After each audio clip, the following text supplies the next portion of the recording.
Mungkin kita langsung lanjutkan aja. Pertama-tama di sini ada Pak Ismail dari Union yang akan dibawakan dan dipandu oleh Ko Stefandi selaku Ketua BEM Podomoro University. Waktu dan tempat kami persilahkan. Silakan, Ko. Oke, halo semuanya sahabat Youth Pro yang ada di rumah. Perkenalkan, nama saya Stefandi Dirgayu. Saya berasal dari Entrepreneurship 2017 dan setelah itu saya juga selaku Presiden BEM Podomoro University 2020-2021. Nah, teman semua, kita hari ini kedatangan tamu yang sangat-sangat istimewa nih, yaitu Mas Ismail Fajar Septiana. Nah, Mas boleh halo dulu ke teman-teman nggak? Halo semuanya, apa kabar? Mas Ismail Sehat-sehat ini pastinya merupakan Recruitment and People Development Manager dari Union Group Jakarta. Nah, kalau dari yang saya nggak salah baca nih ya Mas, Mas Ismail ini juga sudah bergerak di Human Resource and Development itu mulai dari since 2014 ya? Ya, betul sekali. Jadi ya lumayan. Nah, Mas, kira-kira Mas mau sharing tentang apa nih hari ini ke teman-teman semua di rumah? Bahwasannya kayak mau sharing sesuatu kan? Ya, betul sekali. So, basically aku ingin nge-share tentang bagaimana ketika kita mulai berbisnis dan sebagainya, melakukan usaha, baik itu dalam skala kecil ataupun besar, itu terutama di dunia F&B, itu karyawan itu sudah bakal menjadi aset yang paling utama dan pertama. Jadi untuk ngerunningin bisnis kita. Jadi aku mau share nih, biasanya yang dilakukan di F&B industry, lebih luasnya lagi di hospitality industry, itu seperti apa? Karena memang di dunia kita lebih mengutamakan human as a real asset for the company itself. Jadi saya mau share tentang itu sih, Mas Stefandi. Gitu. Oh, berarti kalau misalnya kata-kata orang nih Mas, bahwasannya kayak kalau misalnya suatu company itu besar karena karyawan. Kalau tanpa karyawan itu nggak bisa ada apa-apanya. Benar berarti ya. Nah, Mas betul boleh banget. langsung aja kita mulai Mas. Kalau nggak salah Mas ada materi yang mau dibawain ya? Iya, betul sekali. Jadi saya akan memberikan beberapa basic tentang gimana cara kita mulai melakukan perekrutan dan sebagainya. Lebih kepada itu. Oke, so once again, sekali lagi nama saya Ismail. Saya sebagai Recruitment and People Development Manager. Saya mau share tentang employee as the real asset for the company. And mulai dari yang namanya, boleh di slide berikutnya.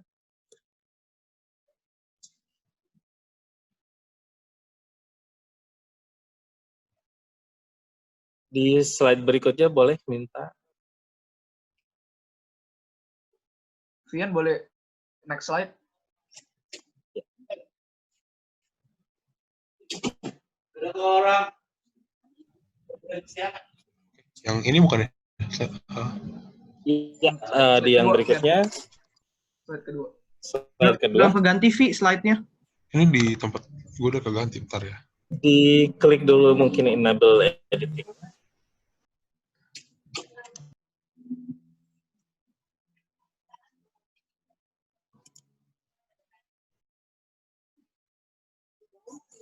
Oke, yang slide keduanya, thank you.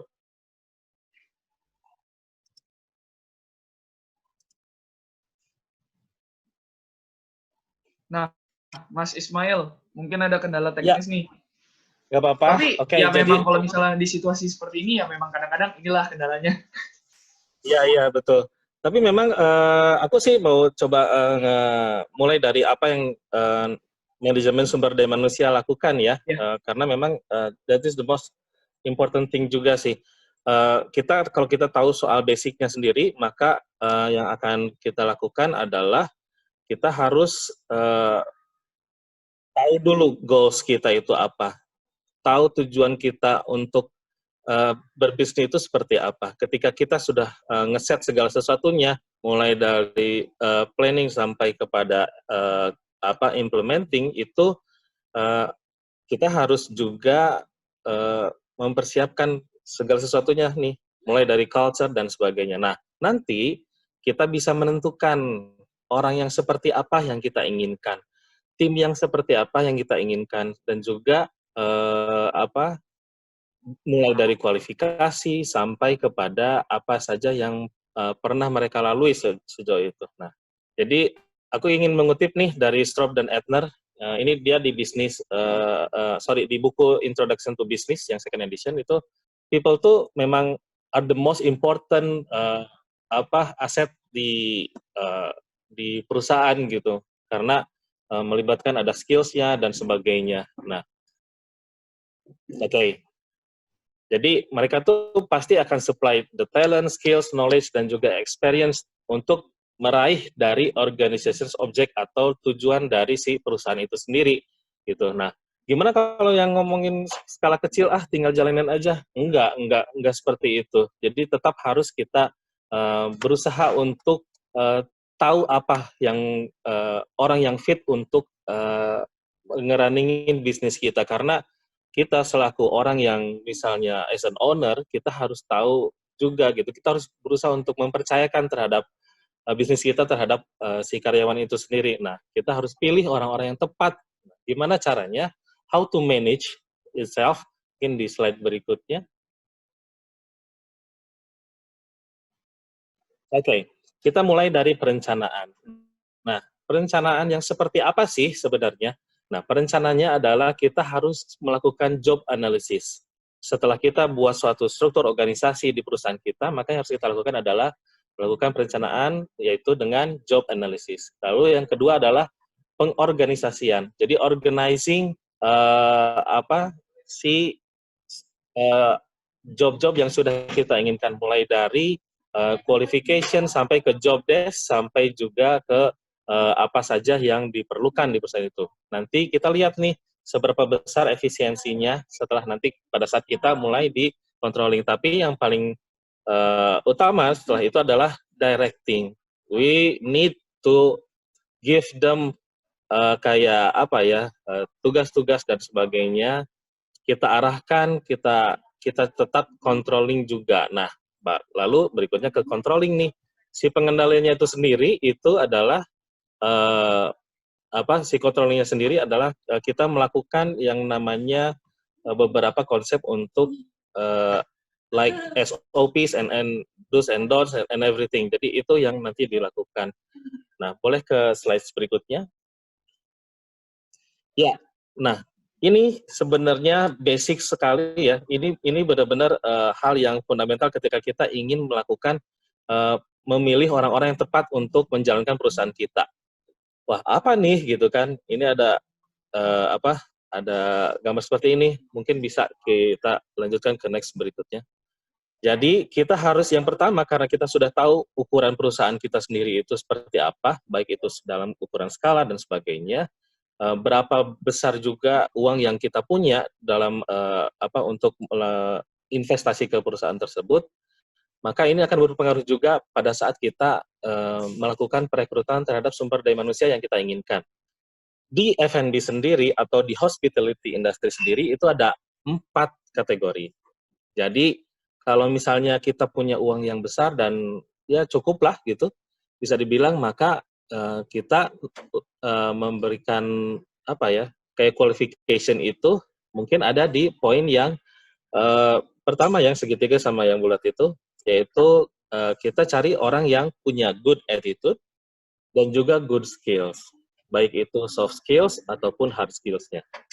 Yang kedua, kalau misalnya kita nggak terlalu punya modal yang investasi yang besar untuk ke sumber daya manusia, maka kita cari yang seperti apa nih gitu. Nah, baru kita lihat yang mungkin kita cari yang either yang good attitude atau yang with no atau less skills, atau justru dengan yang good skills tapi mungkin a little bit bad attitude gitu. Nah, inilah yang harus kita lakukan. Jadi kita identify-nya di sini.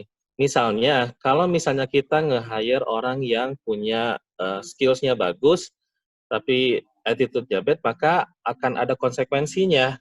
Kita harus benar-benar membuat suatu sistem yang mengukur nanti ketika mereka, karena kan orang yang punya dalam tanda kutip ya bad attitude itu sendiri kan perlu diarahkan. Nah, kita melakukan yang namanya reward and punishment. Jadi kita mengeluarkan ketika mereka misalnya attitude-nya kurang, maka untuk nge-educate-nya itu kita melakukan reward and punishment sendiri. Lalu kalau misalnya yang attitude-nya sudah bagus tapi less skills, maka kita harus berinvestasi juga di training.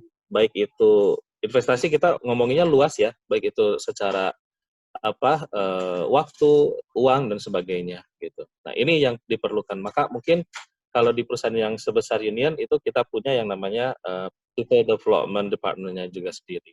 Lalu inilah yang biasanya nih mostly kebanyakan orang hiring aja biar nanti ya udahlah yang penting ada orang yang bisa kita pekerjakan, tapi kita kita nggak punya kualifikasi terhadap orang itu sendiri gitu. Nah inilah yang nanti kita misalnya apalagi misalnya kita kita nggak punya uang sama sekali, ya udah deh, toh ini juga perusahaan kecil biasanya kita nggak terlalu memperhatikan. Nah ini yang sedikit bahaya ya sebenarnya di bad attitude sama no atau less skills, karena nanti yang akan terjadi adalah turnover dari karyawan yang sangat tinggi gitu. Jadi kalau misalnya turnover-nya tinggi, maka tanpa kita sadari sebenarnya setelah nanti dihitung di recap di report di financial report kita, maka akan terjadi banyak pengeluaran expenses gitu. Nah, ini yang nanti akan berujung kepada bisnis kita sendiri gitu. Kita akan terlalu banyak mengeluarkan apapun itu, baik waktu ataupun uang ke hal-hal yang berhubungan dengan sumber daya manusia seperti itu. Mungkin boleh berikutnya. Oke. Nah, gimana caranya? Ya, kita lakukan yang namanya rekrutmen proses pastinya. Nah, rekrutmen proses yang seperti apa? Jadi, yang paling pasti nih kata yang ditampilkan di layar itu rekrutmen proses itu intinya mencari potensial kandidat atau potensial karyawan. Yang potensial yang seperti apa? Yang memang sesuai dengan kebutuhan dari perusahaan kita atau yang usaha yang kita lakukan. Saya ingin share sedikit, kita punya flow recruitment atau recruitment movement yang memang kita lakukan ya. Boleh di slide berikutnya mungkin? Ya, jadi proses perekrutan ini yang kita lakukan, ini saya share. Basically memang semuanya sama ya kalau misalnya di perusahaan manapun. Nah, ini yang kita lakukan biasanya ketika HR, terutama di departemen saya, itu kita melakukan yang namanya 8 step. Yang pertama adalah seleksi, jadi sudah pasti segala sesuatu yang masuk CV ataupun resume kita harus seleksi berdasarkan kebutuhan, posisi juga, dan juga budget yang kita punya biasanya. Karena biasanya mereka selalu nanti kita akan kirimkan yang namanya expected salary yang ada di dokumen yang kita kirimkan ke mereka. Lalu setelah kita screening, kita panggil untuk bertemu dulu dengan kita. Kalau untuk di masa pandemi seperti ini, semuanya sebenarnya bisa dilakukan via online ya, gitu. Toh udah bisa dilihat ya. Tapi yang paling penting adalah kalau di F&B industri ini, appearance sama attitude itu nomor satu. Jadi kita selalu minta nih, even though online, kita minta mereka berdiri gitu. Terus kita cocokkan dengan resume yang mereka cantumkan. Kalau misalnya mereka tidak mencantumkan, nanti biasanya kita akan cek juga ya, gitu, tinggi badan dan sebagainya. Terutama untuk orang-orang yang berada di front of the house, dalam arti orang-orang yang langsung bertemu dengan tamu sendiri. Lalu kita sih untuk di blue collars level, which is mulai dari staff, itu kita tidak melakukan psikotes, tapi kita langsung interview langsung ya in person dengan metode interview. Untuk level supervisor ke atas, itu kita melakukan yang namanya psikotes, tapi kita yang basic aja hanya melihat dari kepribadian sendiri. Jadi kita lihat, kita menggunakan DSC, kita untuk mengukur kepribadian aja apakah cocok untuk di posisi yang kita tawarkan atau tidak. Ini hanya sebagai acuan saja sih sebenarnya, karena kita sangat-sangat mengandalkan proses interview, sistem yang cara yang kita gunakan untuk nge-hire karyawan sendiri. Jadi kita pasti akan ada tahapan yang setelah dengan rekrutmen, dengan HR, baru akan masuk ke user. Si usernya sendiri itu biasanya untuk level staff, kita hanya sampai kepada outlet manager saja atau ke manager level. Lalu untuk supervisor, sampai ke GM dari brandnya sendiri. Tapi kalau untuk yang pegang grup, itu sampai ke board of directors kita. Gitu. Jadi itu yang kita lakukan. Lalu untuk di momen seperti ini ya kita rata-rata memang si user biasanya minta langsung in person ketemu. Tapi kita juga udah melakukan persiapan. Jadi protokol COVID-19 pun kita lakukan. Harus dan wajib dilaksanakan dan kita pun nanti mendampingi juga. Lalu kalau misalnya sudah oke, baru kita memberikan offering letter atau tanda tangan kontrak ya dengan si karyawan tersebut.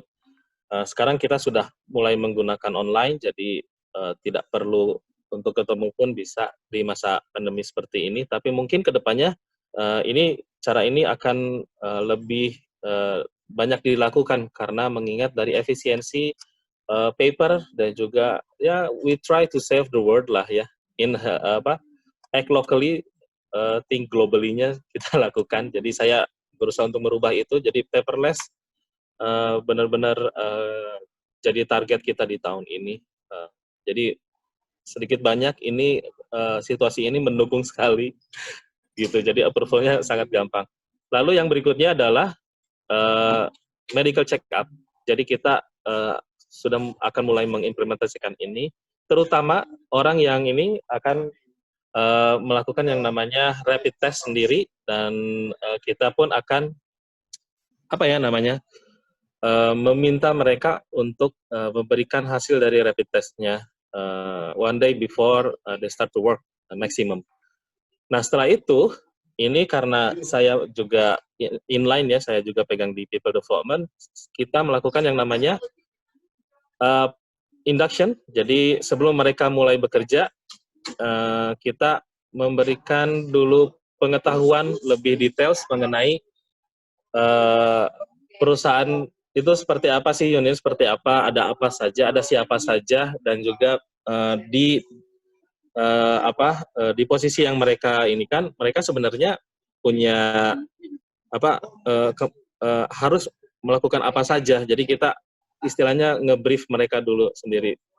Saya sih nggak mau bilang soal doktrinisasi ya, karena rata-rata sih kayak seperti itu ya orang-orang bilang, tapi saya sih enggak. Karena kalau doktrinisasi itu perlu proses yang sangat panjang. Barulah setelah itu kita lakukan kita kirim mereka ke outlet atau ke brandnya sendiri untuk mulai bekerja di hari pertama, dan itu pun tidak dilepas karena mereka selama 1 bulan itu mereka harus mempelajari begitu banyak hal yang jadi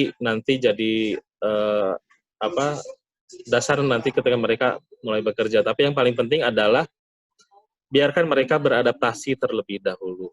Seperti itu sih. Boleh selanjutnya mungkin? Ya, jadi saya hanya mengutip saja. So, dari Michael Jordan nih, one of my favorite one. Jadi everybody has a talent, tapi ability takes heart. Ya, itu saja. Thank you. Wah, udah habis nih Mas? Sudah ya? Ya. Oke, jadi dari tadi yang saya tangkap itu di dalam bidang human resource itu, kalau di Union Group itu ada 4 tahapan tadi kan. Kalau misalnya ada perencanaan, ada identifikasi, terus ada pembekalan dan monitoring ya, kalau nggak salah ya. Iya, betul sekali, betul. Nah, Mas, aku mau nanya di 8 proses alur tadi itu, tadi kan Mas ada bilang rapid test kan? Betul sekali. Kalau misalnya sekarang ngomong rapid test ini agak-agak menyinggung sangat apa nih Mas? Kayak agak-agak gimana gitu kalau misalnya rapid test. Iya. Rapid testnya itu rapid test apa ya Mas? Kalau boleh tahu.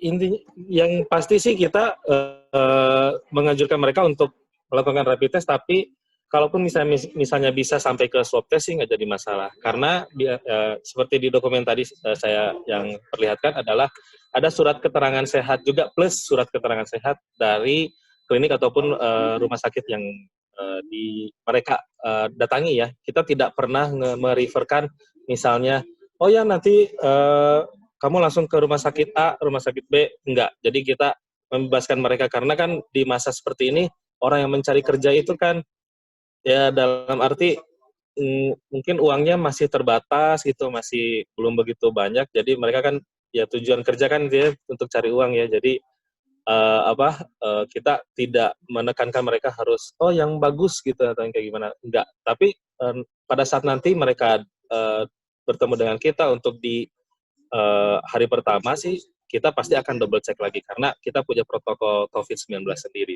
seperti itu. Tapi kalau misalnya nggak ada momen seperti ini sih mereka cukup memberikan surat keterangan sehat saja. Seperti itu. Mas, aku mau nanya dikit nih Mas, ini tapi agak ke personal ya. Iya nggak Jadi apa-apa. waktu kalau misalnya aku lihat dari tadi ini Mas menjelaskan tentang human resource dan development human gitu kan. Nah kan seperti yang aku tahu kalau misalnya aku baca dari CV letternya Mas, Mas itu udah bergerak di human resource and development itu dari 2014. Nah, boleh tahu nggak sih Mas, pertama kali Mas mau masuk ke dalam bidang human resource itu ke-trigger akan apa gitu? Atau misalnya dulu waktu kuliah ada pengalaman di bidang human resource atau apa gitu, kayak ada triggernya nggak sih Mas? Oh ada banget. Yang paling pasti adalah I love to meet people itu. Tapi ternyata kalau cuman aku berpikir waktu itu kalau cuman ketemu sama orang gitu, terus membuat orang bahagia, terutama tamu ya karena aku basically dari operasional kan. Gitu. Wah kalau untuk memberikan tamu bahagia, berarti diri kita sendiri harus bahagia dulu dong gitu. Nah yang aku lihat waktu itu waktu aku di Hyatt. Aku kayaknya karena Hyatt memberikan cukup begitu besar kesempatan untuk belajar, jadi aku coba cross training dulu semua departemen, lalu aku tahu bahwa aku harus ke HR untuk bisa membahagiakan karyawan sendiri. Jadi kalau karyawannya sudah bahagia, maka karyawan akan dengan sangat senangnya dan juga menggunakan hati untuk bisa membahagiakan tamu kita. Makanya aku ingin waktu itu triggernya itu ingin membahagiakan karyawan dulu gitu. Nah waktu itu sebenarnya aku inginnya itu ke learning and development. Jadi somehow waktu itu kebetulan mentor aku juga Ibu Ari yang sekarang pun jadi director HR kita di sini itu memberikan kesempatan untuk pas masuk tuh aku interview juga itu di HR justru malah di HR system dan juga untuk di rekrutmen dulu di awal. And then I said, oke lah kenapa nggak kita coba gitu. Ternyata justru dengan kita tahu dari rekrutmen side dan juga dari HR system yang digunakan waktu itu, ternyata the way we deliver the happiness to the employees itu justru dasarnya dari sana. Kita tahu semuanya datanya karyawan, kita tahu background setiap karyawannya sendiri, dan akhirnya I get the chance to move to learning and development. Nah, di sanalah aku mulai melakukan beberapa pendekatan, terutama baik itu personal ataupun di kelas ataupun di luaran sana. Itu juga waktu itu kita bikin yang namanya radio di hotel. Di hotel kita bikin radio hotel khusus untuk karyawan yang mendengarnya. Jadi listenernya cuma karyawan kita, tapi kita kasih beberapa hal yang cukup entertaining untuk mereka, tapi juga kita selipin beberapa informasi dan juga knowledge untuk mereka. Jadi akhirnya ya ketika kita coba di evaluasi, ternyata level of happiness-nya cukup naik gitu. Jadi itulah yang akhirnya aku jatuh cinta nih sama HR gitu, dan kedepannya sih udah pasti ya aku ingin terus gitu berkarir naik lagi. Berarti tadi dari penjelasan Mas nih, kalau misalnya Mas tangkap bahwasannya kayak feeling appreciated itu kalau misalnya kita mau men-serve tamu, kita harus bikin karyawan kita tuh feeling appreciated dulu, bener nggak Mas? Betul banget, betul banget. Ketika kita bisa memberikan kebahagiaan, kita bisa menghargai si karyawan itu sendiri, maka mereka juga kan mood-nya pun akan naik ya secara psychological way itu mereka akan punya good mood terus gitu. Dengan kita hanya bilang terima kasih saja, tapi dengan pakai hati ya, in a sincere way, itu akan connect-nya tuh dapat banget dan akhirnya ketika mood mereka bagus, mereka masuk ke outlet, mereka serve the customer, mereka pun akan melakukan hal yang sama gitu. So ini tuh efeknya tuh luar biasa ketika kita melakukan itu. Nah, itulah yang mungkin tidak pernah dilihat oleh orang-orang ya, karena stigma HR itu dulu apalagi di dunia perhotelan deh, bahwa oh iya atau misalnya di dunia hospitality ataupun di restoran, oh iya HR tuh hanya sebagai orang yang ngawasin saja, cuman bisa ngasih ngeluarin surat warning ataupun kayak gitu. Jadi ya bisanya cuman mendorong kita untuk bisa diselesaikan dan sebagainya. Enggak sebenarnya. Jadi sebenarnya fungsinya HR yang sekarang tuh sudah mulai bergeser dan dari pas aku masuk pun ya kenapa aku jatuh cinta karena itu mungkin kita perlu perbaikan. Mungkin daya pandang kita tuh harus kita geser lagi, perspektifnya harus digeser lagi. Karena ya itu bahwa dulu mungkin disebutnya as a human capital ya, tapi sekarang kan sudah jadi ada talent and culture kalau misalnya di brand lain, atau jadi sekarang kan jadi human resources gitu. Jadi istilah itu bergeser, akhirnya maknanya pun bergeser juga kayak gitu. Jadi di antara dua itu ada perbedaan antara human resources dan human capital ya. Iya, betul sekali. Mas, ini udah ada pertanyaan nih dari teman-teman kita di rumah nih. Oh iya, teman-teman semua, kalau misalnya teman-teman ada pertanyaan atau ada yang ingin ditanyakan kepada Mas Ismail, boleh langsung di chat ya di kolom Q&A. Nanti aku bantu bacain untuk Mas Ismail jawab. Mas, ini ada pertanyaan nih. Ini agak segi technical sih. Jadi ada yang bertanya, bagaimana sih menurunin ketingkatan turnover rate untuk waiters? Benefit apa yang diberikan untuk mengurangi tingkat turnover rate itu?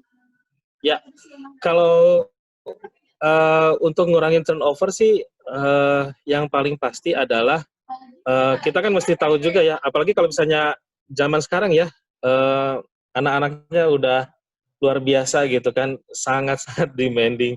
Jadi yang kita tawarkan itu benefitnya bukan, value-nya itu bukan dalam uang, tapi banyak hal yang kita berikan tuh lebih kepada ilmu sih.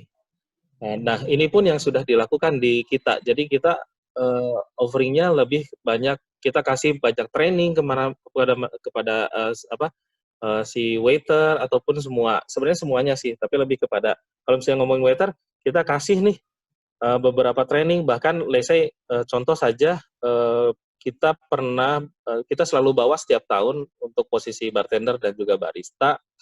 Itu terakhir kita ke Pangalengan, kita mengunjungi kebun kopi, mulai dari kita ngelihat mulai dari proses ngambil, metik si kopinya, biji kopinya, sampai ke roasting, sampai ke cupping juga gitu. Jadi sampai menikmatinya tuh kita semuanya di sana. Nah, itu yang akhirnya bikin mereka merasa oh iya nih kalau di kita dapat ilmunya sampai sebegitunya gitu. Jadi kalau anak-anak zaman sekarang tuh lebih senangnya seperti itu. Benefit yang diberikan tuh kayak gitu dan kita lakukan itu. Karena nggak selamanya tentang uang ya gitu. Kalau misalnya uang pasti bakal ada yang lebih besar lagi. Tapi kalau yang menurut kita sejauh ini dan itu cukup efektif adalah melakukan begitu banyak training kepada si servernya atau si waiternya sendiri mungkin gitu.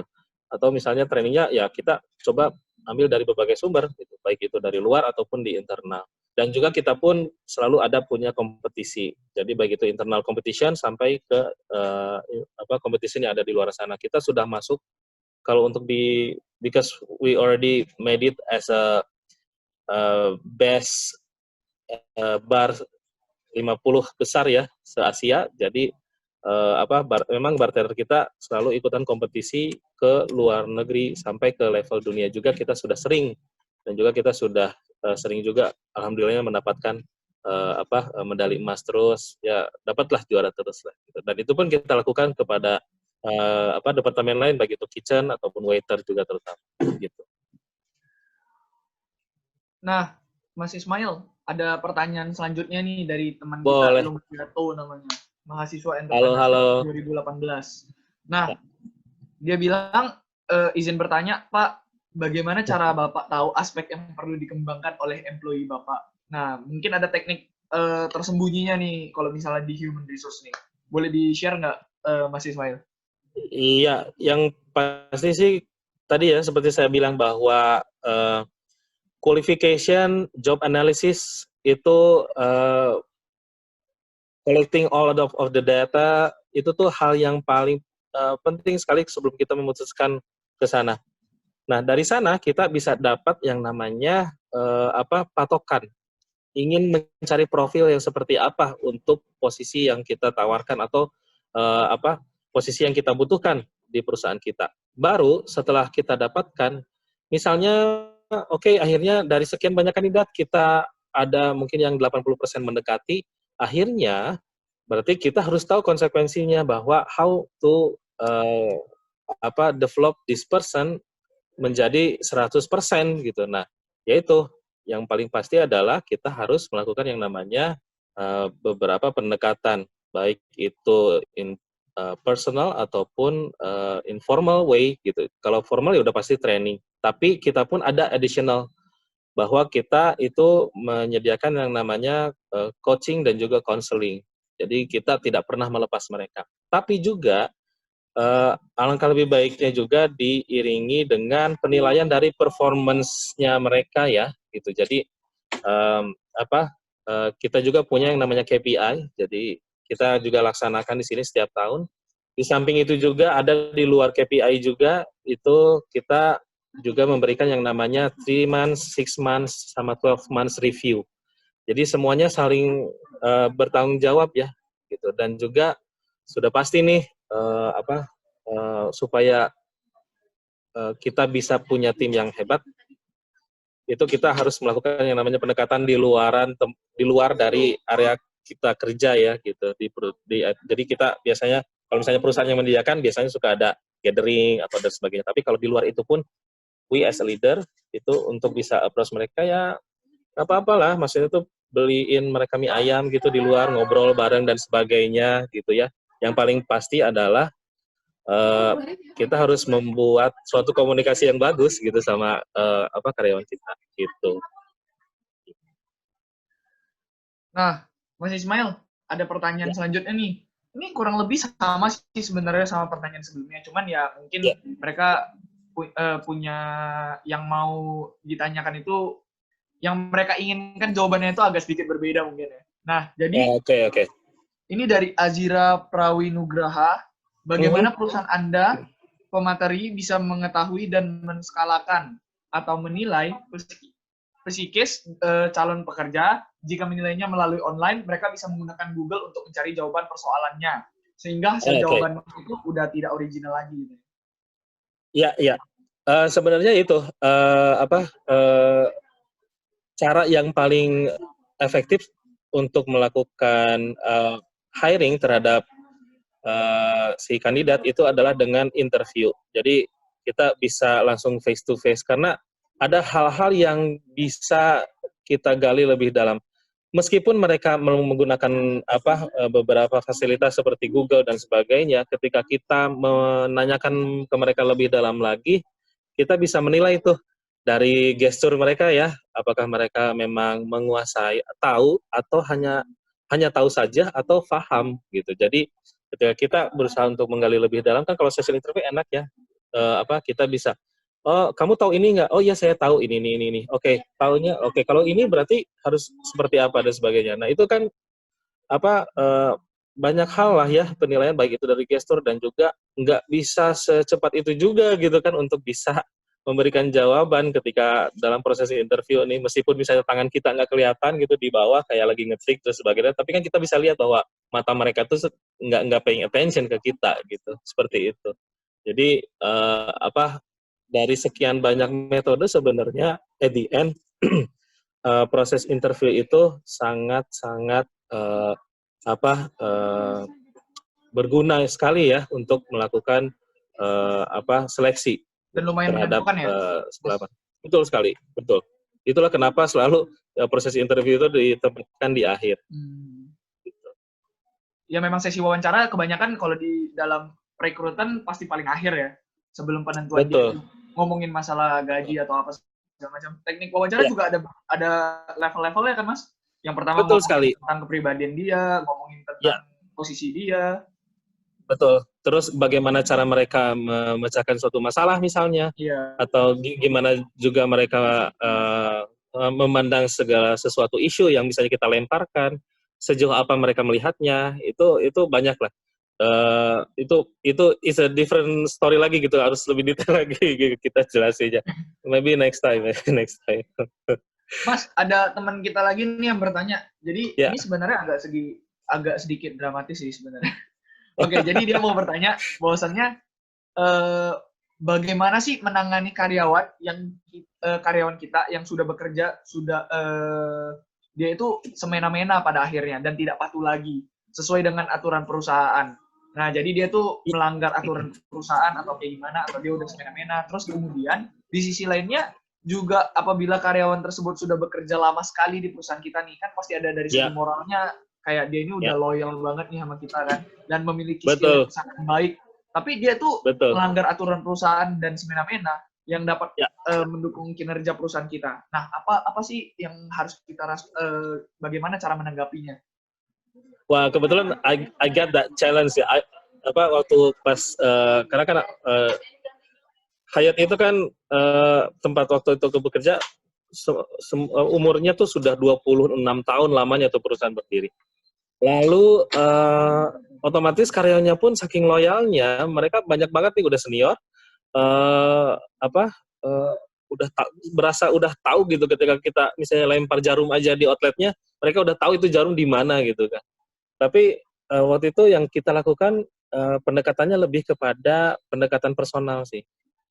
Selain ya ketika nanti at the end sih udah pasti punishment itu kita berikan. Tapi yang pasti adalah kita nggak mau langsung ke sana. Kita ada stepnya dulu bahwa yang harus kita lakukan adalah kita melakukan pendekatannya secara personal.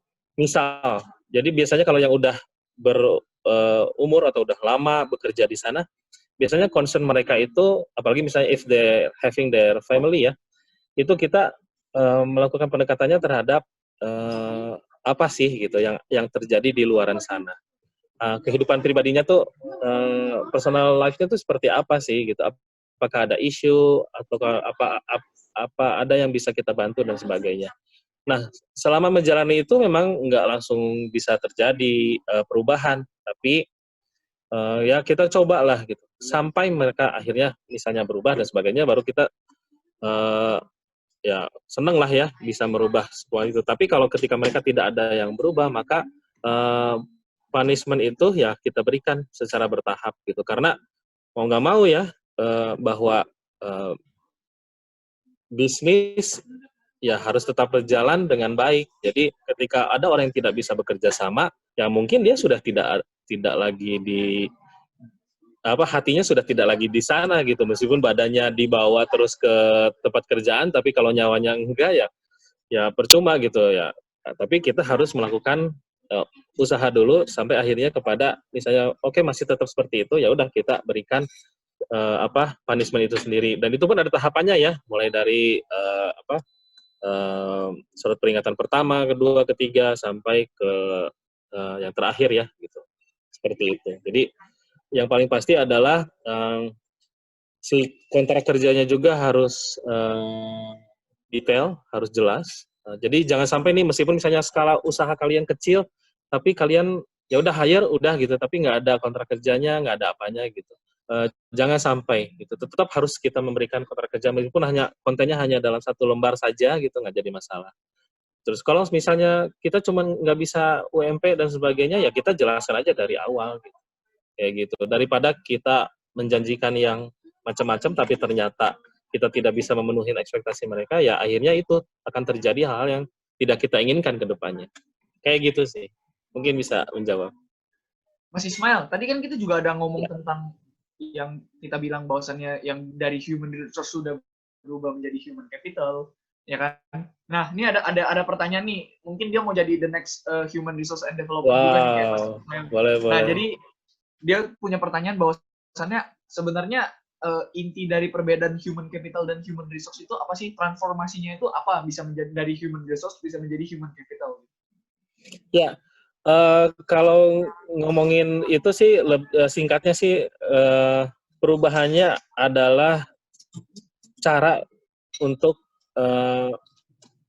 memanusiakan manusia. Itu sih intinya. Karena kalau ya kita dengan kata capital aja kan semuanya lebih bersumber kepada kepentingan dari si perusahaan itu sendiri. Tapi ketika kita melihat bahwa orang yang kita pekerjakan itu manusia dan kita harus memanusiakan mereka, maka kita memberikan begitu banyak kesempatan kepada mereka untuk berkembang juga. Gitu. Kita berinvestasi untuk bisa membuat karyawan kita itu semakin baik dalam hal attitude, performance dan sebagainya, sampai kepada skill-skill yang memang harus mereka dapatkan. Jadi itulah, dan ya semuanya pun kan sekarang generasi gitu, sebenarnya generasi lama pun semuanya sama sih dengan yang sekarang. Bedanya sekarang tuh generasi yang sekarang lebih demanding aja, lebih kritis lah. Kalau zaman dulu mungkin karena orang-orangnya tuh lebih apa ya, kalau orang tua, jadi banyak norma-norma lah yang sudah melekat ke mereka. Kalau melakukan ini jangan kayak gitu ya, nanti kamu bakal gini gitu. Nah kalau sekarang kan enggak gitu, kita harus memberikan hal-hal yang bisa diterima oleh mereka, hal yang logis gitu. Nah itu pergeseran itu kan semuanya terjadi ya karena ya dunia ini sudah berubah, akhirnya kita pun secara organisasi pun harus berubah gitu. Pendekatannya pun kan harus seperti itu supaya orang-orang yang punya talent yang bagus, yang memang kandidat yang atau karyawan yang sudah bisa kita bilang rate-nya 9 out of 10 itu benar-benar bakal betah di perusahaan kita gitu sih. Berarti secara nggak langsung bahwasannya kita itu bisa bilang bahwasannya human resource itu kan kita cari, berarti human capital itu kita bentuk, benar nggak sih Mas? Iya, bisa dibilang seperti itu. Bisa dibilang seperti itu ya, soalnya kalau human Ya. resource kan kita cari, kalau misalnya human capital berarti udah jadi aset kita kan, seperti tema kita pada hari ini. Iya, iya. Nah, Mas, mungkin nih agak sedikit melenceng nih, tapi nggak melenceng-melenceng amat karena ini masih berhubungan dengan union. Nah, berhubungan kita ngomongin tentang rekrutmen nih Mas, Ya. apa sih kriteria utama dari tim union, misalnya dari human resource-nya, tim human resource and development-nya union dalam menerima seorang untuk bekerja itu, misalnya apakah pengalamannya lebih dipentingkan, edukasinya, Ya. skill-nya, atau ada apa gitu yang dilihat menjadi faktor utama yang benar-benar kita perhatikan. Sama Mas, kalau boleh habis itu kasih dong sedikit tips nih untuk sahabat-sahabat youthpreneur yang ada di rumah ini. Kayak kan kita kalau misalnya menghadapi human resource and development itu kayak ibaratkan itu kayak di ujung tanduk gitu kan. Ibaratkan kita itu jatuh atau kita tuh diselamatkan gitu. Kita masuk ke dalam suatu perusahaan atau kita cari perusahaan yang lain. Nah, boleh nggak sih kasih sedikit tips gitu untuk teman-teman yang ada di rumah ini, kayak misalnya mereka kan udah mau masuk dunia kerja. Ya. Tips apa yang paling jitu? Kita ngomongin jitu aja. Oke. Aku coba dulu jawab yang pertama ya. Yang paling penting kalau di kita, karena memang kita bergerak di bidang F&B, hospitality, itu untuk front of the house. Jadi kita biasanya suka divine menjadi dua. Yang pertama adalah front of the house itu orang-orang yang in touch langsung dengan customer, dan juga ada back of the house. Itu orang-orang yang berada di belakang layar lah intinya. Nah, untuk yang front of the house itu kriteria yang paling utama, nomor satu is all about attitude dan juga appearance. That's it.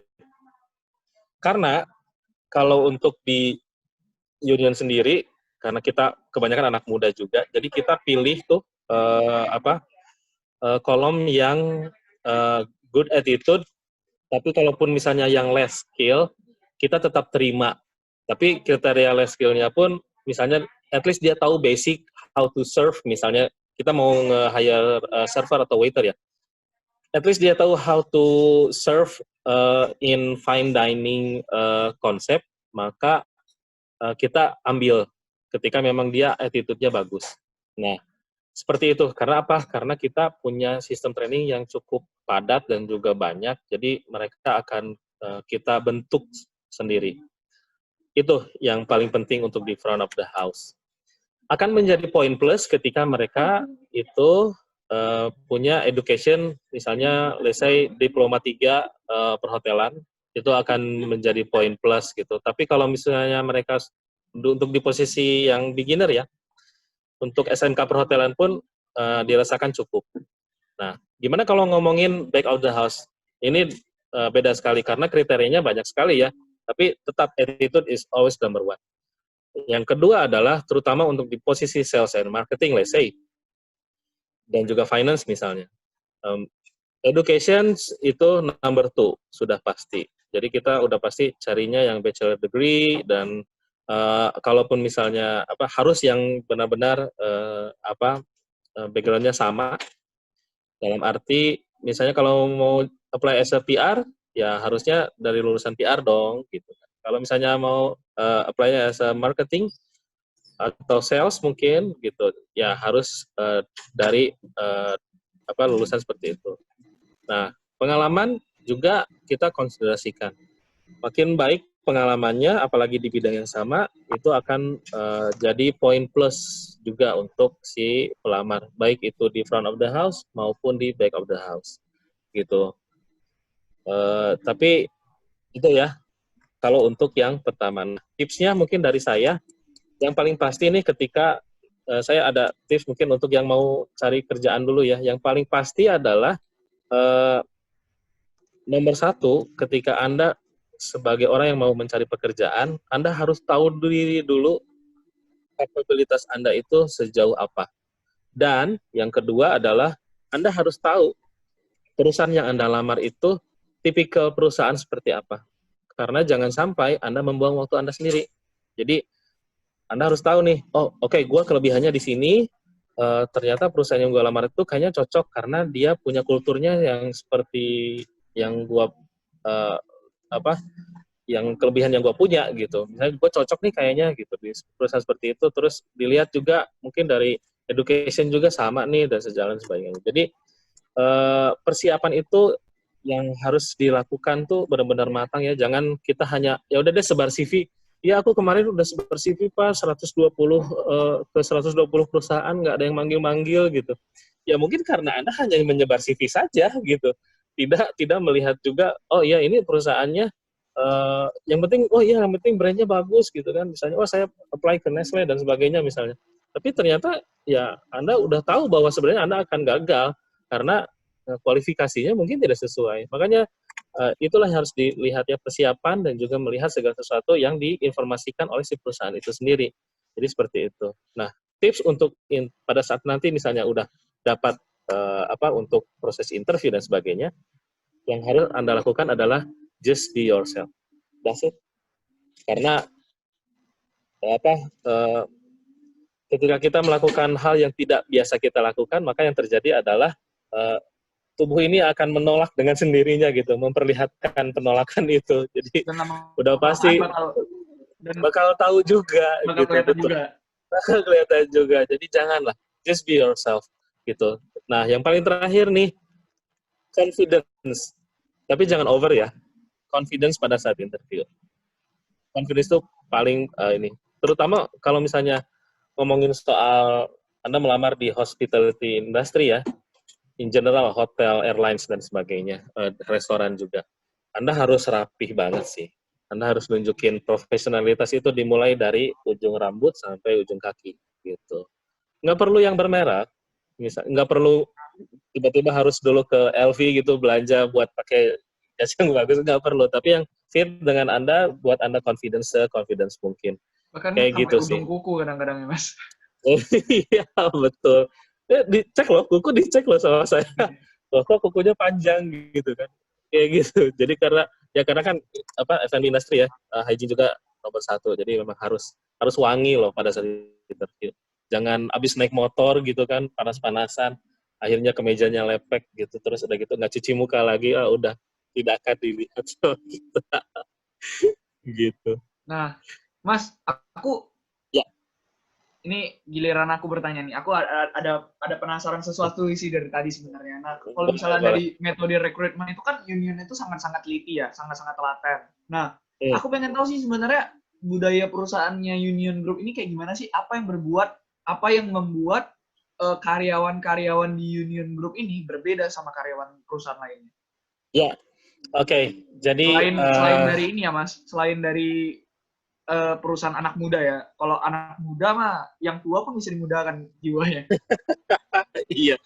Ya, yang paling pasti sih union itu mengedepankan benar-benar ya ini benar-benar diimplementasikan, mengedepankan manusia sebagai aset yang paling utama. Jadi kulturnya tuh disebutnya juga the Union Group family. Jadi kita benar-benar as a family. Ketika misalnya ada karyawan, let's say misalnya ada staff yang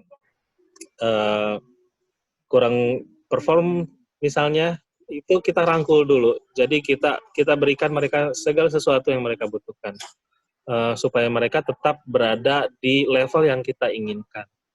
Dan itu tuh benar-benar terasa gitu bahwa our board of directors itu sudah jelas ya bahwa mengedepankan bahwa sebenarnya selama ini yang kita lakukan ini saya mengutip dari owner kita ya. Jadi selama ini sebenarnya yang kita obses itu bukan bisnis makanannya, tapi justru kita itu justru obses dengan gimana cara kita memanage manusia gitu.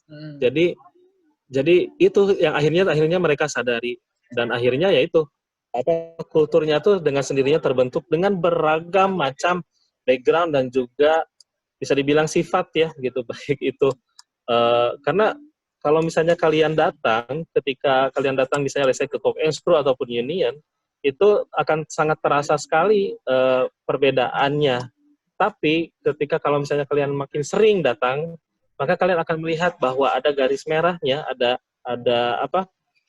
standarnya yang kita punya as a group gitu. And that standard mungkin saya nggak bisa ngomong langsung ya, harus benar-benar dirasakan. Mungkin udah pernah ya, Mas Stefani udah sering mungkin ya ke Union ya. Lumayan sering. Apalagi kan udah tinggal deket ya, tinggal jalan kaki yang baru tuh di sana di kaki. Iya. 2 tahun belakang ini seperti lumayan sering lah. Red Velvetnya enak soalnya, Mas. Wah, makasih. Mas Andi berarti orang yang ke sejuta berapa yang bilang gitu ya? Saya kira udah sekian 100 juta berapa gitu. Saya masih. Oh iya, bisa lebih dari itu. Ya, jadi itulah yang kita lakukan. Jadi we as a family, we treat our staff as a family gitu. Jadi kita berusaha untuk memberikan yang terbaik gitu untuk mereka supaya mereka bisa jadi lebih baik terus setiap hari, setiap saat. Nah, teman-teman, gitu tuh. Kalau misalnya jarang-jarang lo bisa bertanya sama Mas Ismail langsung. Biasa kan datang ke Union cuma ketemu karyawan-karyawannya, ini langsung ketemu bosnya ini. Aduh, bisa aja, masih ada lagi di atas saya. Oh iya, masih ada lagi. Ayo teman-teman, gitu. Kalau misalnya masih ada mau bertanya, boleh bertanya nih. Ntar dikasih voucher sama Mas Ismail katanya. Wah, aduh. Kirain buat Mas Mandi aja ya. Bercanda. Jadi, Mas, ini ada pertanyaan lagi nih dari teman-teman kita nih. Dia bertanya bahwasannya untuk fresh graduate nih, kalau lagi melamar kerja dan pengalamannya belum banyak nih kan biasanya kalau misalnya fresh graduate kan paling pengalaman kerjanya ya freelancer. Terus kira-kira biasanya dari segi pengalaman apa saja sih yang menjadi aspek-aspek yang diprioritaskan untuk dilihat? apa seperti calonnya itu rajin join organisasi atau lainnya? Ini karena Mas Ismail bicara sama saya kan ketua BEM nih, ya pasti rajin organisasi salah satunya nih. Ya, saya seneng banget loh karena saya pun aktif di organisasi ya, malah dari SMP saya ikutan pramuka, dari SD malah sampai SMA pun sama OSIS dan sebagainya. Jadi Mas Fani pun pasti sama lah ya. Nah, kalau untuk fresh graduate itulah kemampuan Anda berkomunikasi itu akan menjadi penentu Anda untuk bisa diterima atau tidak. Sebenarnya kuncinya itu, bukan CV yang bagus ya. Kalau CV yang bagus itu udah wajib lah, pastilah. Maksudnya itu dalam arti CV bagus tuh CV yang menarik gitu. Sebenarnya yang ini saya kasih bocoran ya. Orang HR, orang rekrutmen ketika nge-review CV untuk bisa lolos, misalnya Anda ingin punya kesempatan untuk lolos, itu yang paling dilihat pertama adalah kalau misalnya di union ya, karena kan ini kita kan punya patokan usia, udah pastilah fresh graduate itu pasti akan dipertimbangkan, mulai dari itu. Tapi yang kedua adalah seberapa simpel kalian untuk menekankan poin-poin yang ada di resume itu sendiri atau CV. Jadi jangan berbelit lah, jangan apalagi nggak proper ya, karena masih banyak loh Mas Wandi yang kayak gitu. Nah, di poin yang paling utama adalah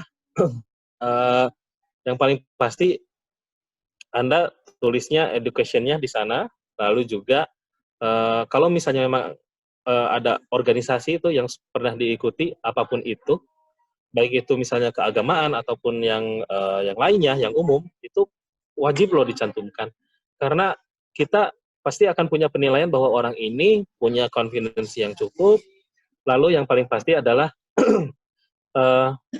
their communication skills ya, orangnya pasti akan supel, terus juga punya pemikirannya itu pasti akan sangat luas. Jadi itu yang akan dinilai dari seorang fresh graduate ya. Ini lebih ke yang biasa saya lakukan, karena mungkin di luar sana HR yang lain mungkin punya persepsi sendiri. Tapi itu sih kalau yang saya rasakan ya, dan itu pun cukup bisa merepresentasikan si kandidat itu sendiri, terutama yang fresh graduate. Karena kan ya memang belum ada pengalaman gitu. Dan pasti posisi yang dilamar pun ya pasti samalah di staff level ya, gitu, di blue collars level yang kita bilang.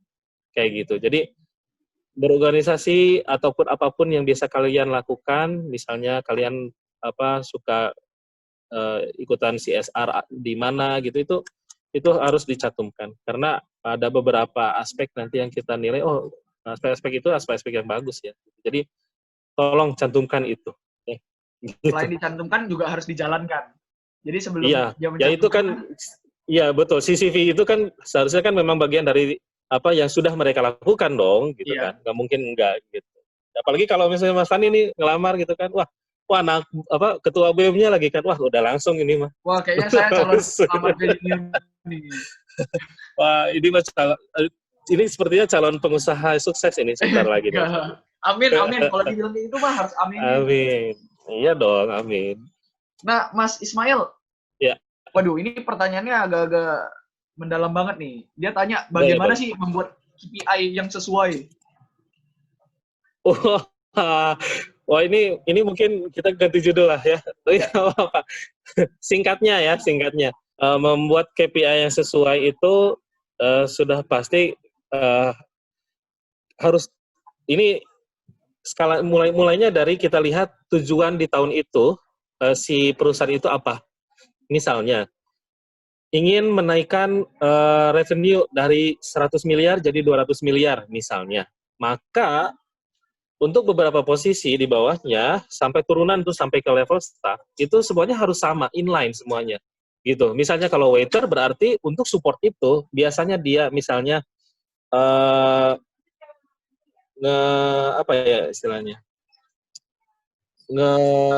upscale atau misalnya jualan produk A, misalnya dia harus bisa jualan lebih dari satu produk, misalnya kayak gitu.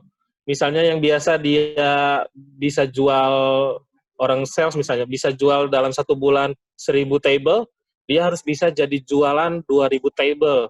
Itu yang bisa dimasukkan di poin-poin KPI. Tapi yang logis aja ya, yang benar-benar bisa achievable banget gitu. Jadi itu poinnya sih sebenarnya KPI itu sendiri. Jadi yang paling pasti adalah kalian harus tahu what's the company's goals, baru dibuat runtutannya sampai ke bawah. Nah, semuanya akhirnya berperan tuh, semuanya saling mengisi satu sama lain. Dan itu tugas leader masing-masing untuk bisa achieve the company's goal at the end. Seperti itu sih kalau KPI. Gitu. Tapi kalau in details ya dengan scoringnya ini akan bisa sampai sore sih. Oh iya, kita ganti judul aja, The Secret of Union Group, boleh?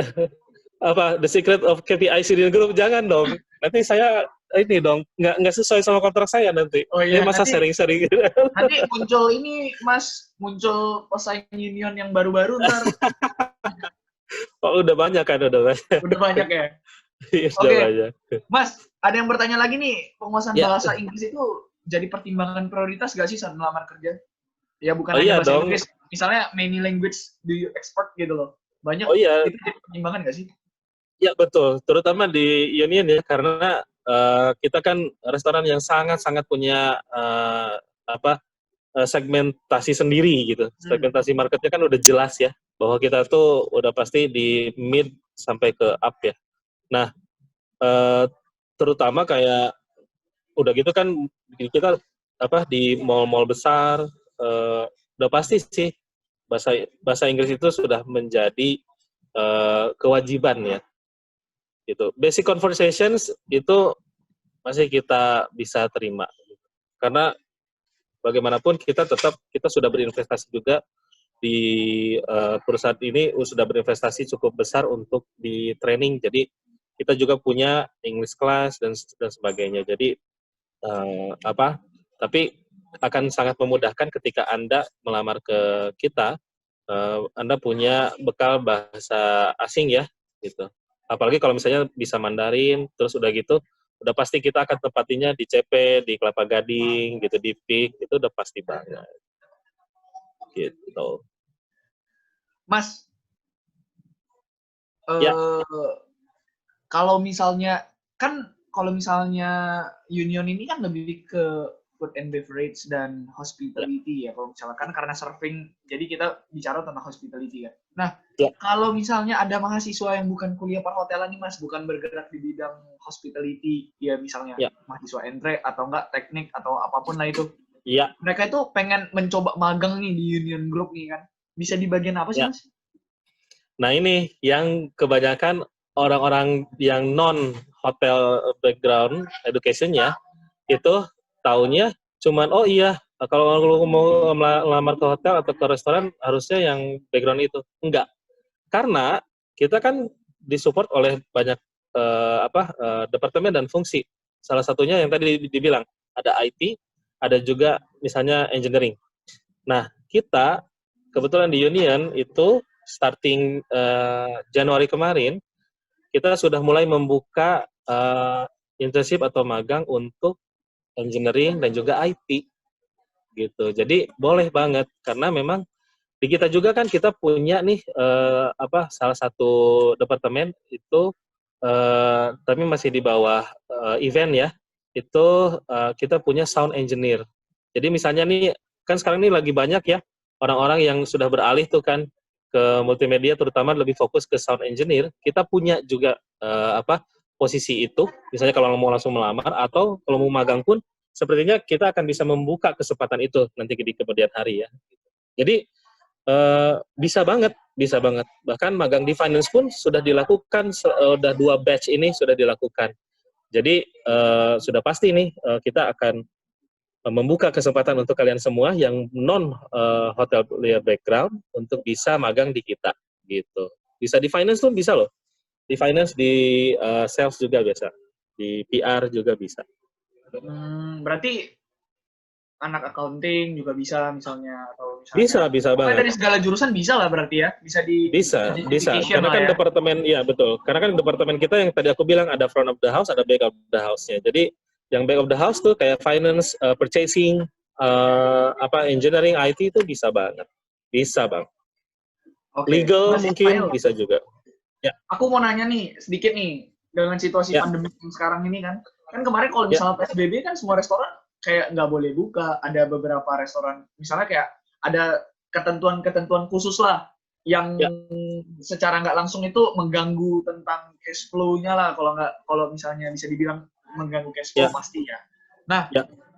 gimana sih kebijakan-kebijakan dari Union Group itu mengatur staff? Toh kan kalau misalnya Ya. staff itu kan sangat-sangat diprioritaskan di Union Group. Nah, cara mengatur staff itu saat pandemik itu kayak gimana? Sedangkan ada kebijakan-kebijakan khusus yang mengharuskan kayak mengganggu dari sektor bisnisnya itu kayak gimana sih? Apa kebijakan Ya. yang dilakukan Union Group? Oke, selama masa pandemi ini kita tetap mempertahankan karyawan kita dan tapi memang fungsinya karena kan kita harus struggling ya dengan kondisi seperti ini. Di awal itu kita sudah langsung membuka untuk take away dan delivery karena merunut ke keputusan gubernur dan juga keputusan dari presiden pun memang bisa untuk lebih disarankan untuk melakukan delivery dan take away. Nah, akhirnya orang-orangnya kita alihkan fungsinya untuk menjadi kayak delivery gitu, kayak delivery man dan sebagainya. Dan kita pun berusaha untuk melakukan training secara cepat ya dengan share, kita buat video untuk as a standard, lalu kita share juga ke baik itu ke internal kita ataupun ke customer juga melalui sosial media. Jadi kita sih bilang kita cukup bilang salut ya kepada karyawan kita sendiri karena mereka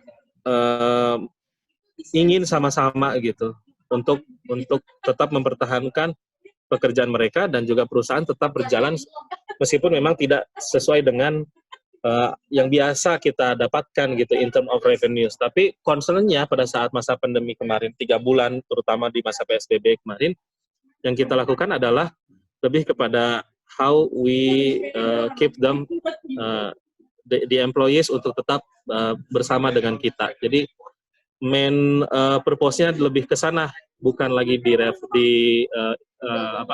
revenue ataupun income, bukan. Jadi itu yang dilakukan oleh kita. Jadi aku sih bersyukur banget ya karena manajemen terutama dari owner sendiri tetap mempertahankan cukup banyak karyawan yang masih tetap sampai sekarang, dan makanya sekarang pun proses rehiring pun kita tidak terlalu tidak terlalu keteteran atau gimana gitu karena tidak terlalu mencari banyak orang sih. Oke, Mas, sebenarnya kalau misalnya dari segi waktu udah habis nih, tapi aku mau ada pertanyaan terakhir. Ya. Tapi aku mau tanya langsung 3 nih, Mas. Oh, boleh. Saya langsung catat lagi. Oke. Jadi pertanyaan pertama adalah bahwasannya kan Union Group ini banyak banget nih, Mas, cabangnya. Terus karyawannya kan juga banyak. Nah, monitoringnya itu gimana sih cara bagi waktunya? Itu yang pertama. Terus yang kedua adalah bahwasannya strategi komunikasi HR ke karyawan itu seperti apa? Birokrasinya itu seperti apa? Terus yang ketiga itu peran pimpinan atau owner dalam manajemen staff di Union Group itu seperti apa sih, Mas? Terus, Mas, kalau boleh satu bonus lagi, Mas, yang terakhir. Boleh nggak sih kasih motivasi ke teman-teman youthpreneur yang ada di rumah? Kan mereka nih calon-calon pengusaha muda ataupun mereka tuh calon-calon orang yang ya bisa dibilang calon-calon orang hebat lah. Kasihlah motivasi sedikit, Mas, untuk teman-teman di rumah. Oke. Boleh, Mas? Silakan. Oke. Proses monitoring kita sendiri sih lebih kepada jadi kalau di struktur organisasi, jadi it all begins with the organization structure-nya ya. Kita punya, jadi di HR sendiri kita punya HR group dan juga HR brand. Nah, si HR group ini sendiri itu terbagi menjadi 2, which is 3, recruitment, people development, dan juga benefit. Lalu di kita untuk bisa menuju ke arah monitoring ini, kita punya yang namanya HR brand. So far we have 9 brands so far with like 17 outlets sudah tersebar di seluruh Jakarta. Itu yang memonitoring untuk selama mereka bekerja untuk HR itu dilakukan oleh HR brand. Misal, jadi contoh di HR brand untuk Union kita punya 2 orang yang memang memonitoring untuk segi dari kebutuhan kekaryawanan. Ini kita baru ngomongin di sisi generalisnya dulu ya. Iya. Seperti itu. Jadi itulah yang dilakukan. Jadi nanti komunikasinya itu antara brand dengan grup langsung. Jadi brand itu adalah perpanjang tanganan dari grup sendiri. Lalu untuk di people development-nya sendiri itu di grup itu saya punya tim satu, tapi di brand-nya sendiri itu kita bekerja sama dengan setiap manajer yang ada di brand, which is outlet manager kita bilang, tapi kita juga punya yang namanya trainers. Nah, si trainers ini yang memang melaksanakan apapun, baik itu tugas apapun ya, misalnya SOP yang baru ataupun yang lainnya, atau misalnya ada menu baru dan sebagainya, itu dilakukan promosi baru misalnya, itu yang memastikan adalah si trainersnya sendiri. Jadi biasanya nih kalau untuk di learning itu kita misalnya mengadakan training in class misalnya, atau di kelas baru, atau misalnya online, baru nanti kita nge-trainingin si trainersnya sendiri. Lalu si trainersnya memastikan kembali, jadi mereka setiap briefing, setiap hari itu mereka memastikan, mereka melakukan pengulangan dan pengulangan terus untuk memastikan the message is delivered to the staff. Seperti itu. Jadi itulah yang dilakukan, dan juga at the end akhirnya semuanya melakukan tugas mereka, terutama untuk memonitoringnya lebih enaknya. Jadi langsung ngikutin terus ke bawah. Udah belum dicek gitu. Reportnya pun selalu diminta. Seperti itu. Terus komunikasi HR seperti apa sih? HR komunikasinya sih yang pasti kita lebih banyak melakukan pendekatan secara personal. Karena itu sangat efektif sekali. Jadi kita akan tahu lebih banyak. Jadi kita menghindari hanya mengandalkan dari si A bilang itu gitu. Akhirnya itu jadi kalau udah langsung dari kebanyakan dari orang ke orang kan biasanya akan berkembang ya isunya, jadi malah jadi nggak jelas gitu. Nah akhirnya itu yang kita lakukan. Jadi itu yang kita lakukan lebih ke sana, meskipun memang metode-metode yang dilakukan, tapi yang kita lakukan itu. Peran owner sendiri sangat trust terhadap direct subordinate-nya. Misalnya kita kan punya di organization structure kita ada GM untuk grup dan juga ada GM untuk brand. Nah, itu yang kita lakukan. Jadi owner tuh sangat punya trust yang sangat tinggi terhadap bawahannya sendiri. Jadi mereka misalnya menyampaikan satu hal, let's say kayak kemarin pada saat proses pandemi ini, saya inginnya seperti A gitu. Nah itu dilakukan kembali, disosialisasikan kembali. Jadi peran-peran si leader ini tuh sangat sangat penting di organisasi yang kita pegang di sini. Gitu. Seperti itu. Okay. And the last one is all about motivation. Kalau ngomongin motivasi terhadap orang-orang yang akan menjadi pengusaha sukses di sini, justru saya yang harusnya belajar nih nanti ya, gitu. Lebih banyak lagi nih ke teman-teman di sini semuanya, karena tujuan saya pun sama gitu ya. At the end kita harus bisa menjadi seorang pengusaha sendiri gitu kan. Kita harus menjadi bos di tempat kita sendiri gitu, di tempat usaha kita sendiri. Karena sekecil apapun usahanya ya tetap we are the boss gitu ya. Jadi tapi motivasinya ya mungkin ini sounds cliche ya, sounds common banget, tapi yang paling pasti adalah seorang Michael Jordan aja bisa menjadi seorang Michael Jordan itu karena dia sudah melalui begitu banyak kegagalan. Berapa ribu, dia memang bisa menjadi top scorer pada masanya ya, meskipun sekarang LeBron James lebih oke. Tapi yang paling pasti sebenarnya dia sudah melakukan beribu-ribu shoot kegagalan yang tidak pernah ada di frame. Jadi yang paling pasti adalah just keep trying to shoot. Just keep trying to shoot. Misalnya ayam geprek nggak jalan, besoknya kita pindah ke boba, besoknya lagi pindah ke mana, gitu. Nanti kita pasti akan nemuin usaha yang cocok untuk kita. Momennya yang pas ya berarti. Ya betul. Dan yang paling pasti Godspeed. Jadi jangan lupa soal itu, soal Tuhan yang kita percaya. That's it. Iya. Oke. Sebenarnya Mas Ismail masih banyak banget nih yang aku mau obrolin sama Mas sebenarnya. Iya nih, saya jadi betah sebenarnya nih. Ya, jadi betah ya. Nanti kita lanjut lagi Mas, ada sesi 10 sesi lagi, nanti kita lanjut lagi. Nanti kalau misalnya ya mungkin nanti aku misalnya bisa dapat kontak Mas Ismail kalau misalnya kita bisa ada kesempatan ngobrol-ngobrol atau kayak gimana. Nah, Oh, boleh. nah sekarang ini karena memang kita lagi di suatu acara Mas, kan pasti ada waktu yang terbatas. Nah, jadi ya aku mengucapkan terima kasih banyak Mas atas ketersediaan Mas Ismail udah mau sharing di sini.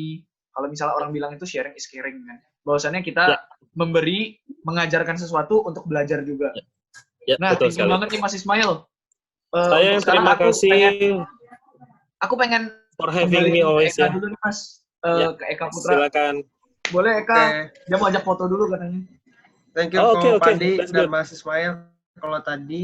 Kalau bisa sedikit ngerangkum bahwa memang benar kalau kita nanti suatu saat kita punya usaha, kita punya perusahaan, employee itu salah satu aset kita, karena tanpa mereka kita juga nggak bisa jalan. Jadi treat the people well and they will treat you well too. Terus kalau mengenai tadi kita melamar dan sebagainya, yang terpenting adalah be yourself. Jangan memaksakan siapa yang bukan diri kita.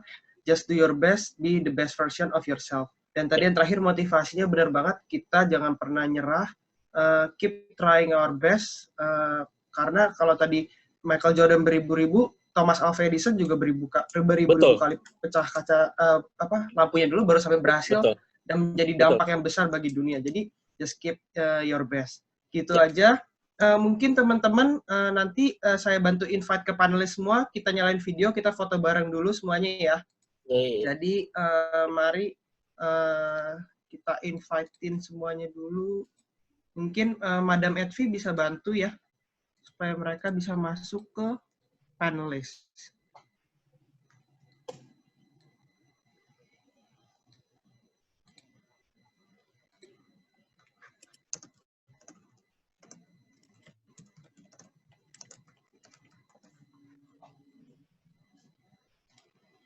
Sebentar ya teman-teman, kita invite-in.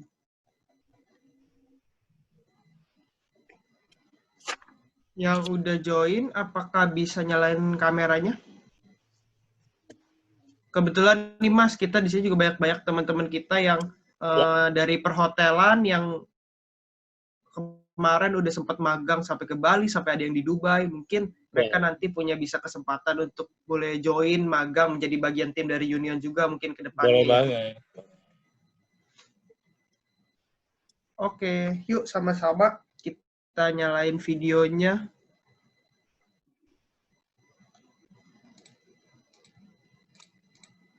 Teman-teman bisa kita nyalain videonya.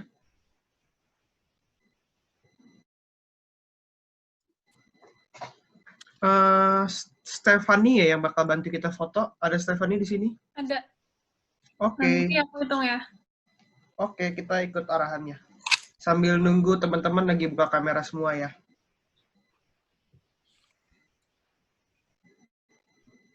Ada lagi mungkin nyala video.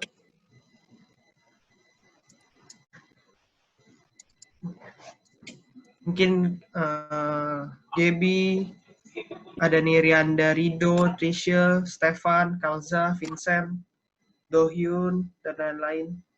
Mario.